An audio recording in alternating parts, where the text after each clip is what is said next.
Hi everyone, welcome to the YouTube channel. In this video, we will see how to remove blank rows in Excel. When you're using the Excel and you notice that some of the rows are blank and you just want to remove those spaces. So I'll show you a simplest way to do it. First, you have to open the Excel and then you have to make sure you have the data in which you want to remove the blank spaces.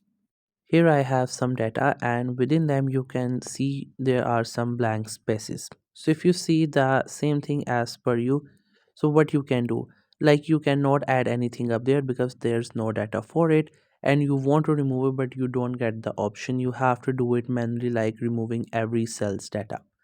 So in that case, what you have to do is you have to first simply select your data in which you want to remove the blank spaces.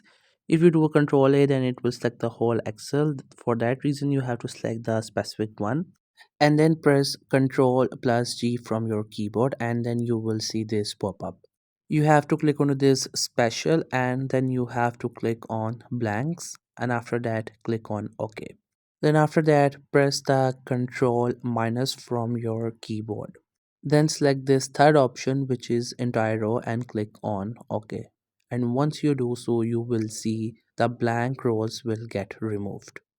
So that's it. This is how you can remove blank spaces in Excel. I hope you find this video helpful and informative. If you're new to this channel or you have not subscribed yet, then make sure to subscribe it for more informative videos and updates. You can leave a like, comment if you have any queries.